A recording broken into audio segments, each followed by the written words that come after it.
Welcome to another issue of the Ship It Show. I'm Matt Halverson, sitting in today for Rob Duffy, and I'm sitting here with friend of the show, Jenny Chynoweth, a recruiting consultant with Kohr Consulting. Yep.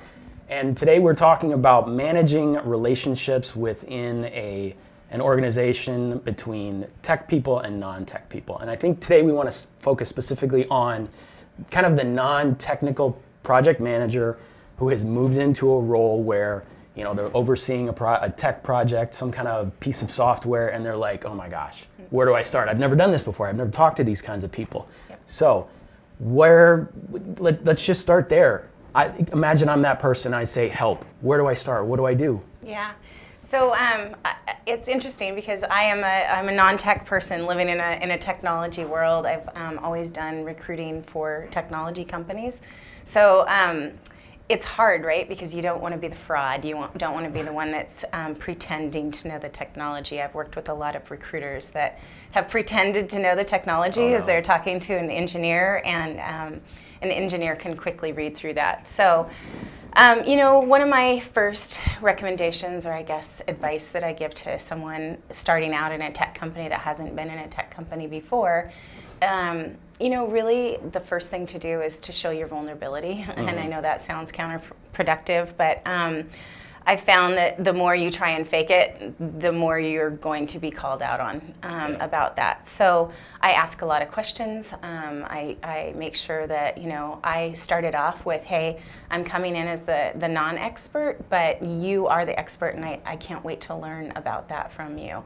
So I had an interesting conversation one time with a client. He said to me, I started off the conversation with, I just want you to know that I'm not really familiar with your business. So I just want you to know that before we start. And he said, well, that's kind of funny because I'm not familiar with recruiting and that's why I'm hiring you. So it was actually an eye-opening statement to me, because I realized that while I may not be an expert in technology, I am the expert in recruiting. So I can carry that conversation over and have a much more productive conversation by sharing the things that I do know. I think we have a tendency to forget sometimes the things that we do know when we get so wrapped up in what we don't know. So That's a good reminder. Yeah, definitely. Yeah, it was just an eye-opener for me to be, oh gosh, I see, he respects me as much as I respect him. Right, that's good. So obviously you work a lot with engineers, recruiting engineers for the companies that you work with or the companies you consult for. What are some of the personality traits that I should, as a non-technical person, be aware of so that I know how to better manage those relationships? Yeah, I also grew up with a tech person. My father was a software engineer, so I was around that quite a bit. And lo and behold, my 9-year-old son is starting to lean that way. So, and I see some of the tendencies that I see in the engineers that I work with, and a lot of times, and I don't want to stereotype because they're not all this way, but there is a tendency to really take things verbatim, so everything is really kind of literal for them. Yes, exactly. So when you tell them that someone needs to write a certain amount of lines of code, then they would want to know the exact amount of lines of code.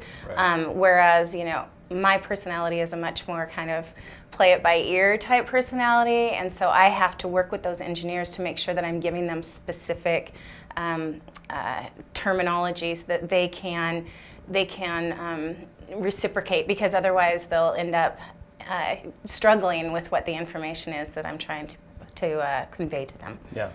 Along those same lines, we talk a lot about communication and how to improve communication, and the fact that I may not prefer to receive information in the same way that my senior engineer of this project might. So do you have any advice on how to kind of navigate that and improving that communication? I think it goes back to what we were just talking about, and talking a lot about more specific instruction on what they're looking for.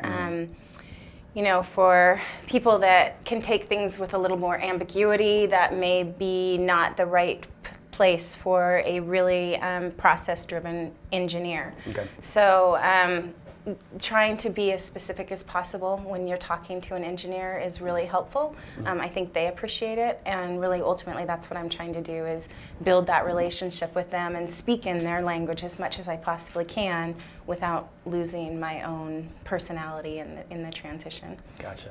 What about no-nos? Like, I'm thinking of friends who have told me about managing like a site outage at their company, and they're not a tech person, and they're trying to help out, and they don't want to get in the engineer's way, and the engineers are just like, dude, leave me alone. Yeah. So what are some things I should keep in mind trying to manage that kind of situation? Yeah, don't fake it, right? Again, going back to know where your expertise lies, and let them know, and they know where their expertise lies. So allowing them to be in charge of the things that really they are best at. Yeah. You focus on the things you're good at, they'll focus on the things that they're good at, and you will have a pretty good relationship that will happen there. They don't need to be reminded that the site is down. They're working on it. They're very well aware of that.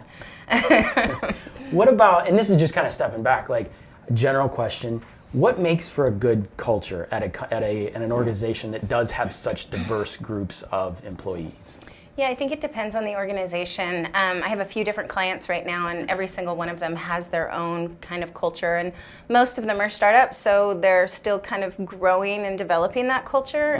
I think a culture is kind of a personality, a reflection of the personality of the company. So, the culture needs to be one that is conducive to the working styles of the employees that are employed there. So while open environment is very popular today, maybe there are some introverts that need that room that they can go off to, or maybe they need the headphones that, are noise canceling, and that's okay. So trying to figure out, what is the personality of your company, and then how can you build a culture that reflects that personality? Gotcha. Okay. And then just to wrap up, we're big on quick wins around here. Yeah. And so I know that the people viewing this, I know that just anybody new in this kind of a job is not going to be able to get it all down overnight. So what are some things that I can do tomorrow when I go to work if I'm that non-technical PM? Yeah, so I think there's a couple things. The first thing, again, as I go back to the vulnerability, when you're having those very open conversations with people and the communication, don't be afraid to show your vulnerability. Second is educate yourself. Well, you can be vulnerable all day long. You should be making some sort of effort to move towards educating yourself. So whether that be, attending industry events or going to workshops, or even reading periodicals or whatever is your preferred style of media intake.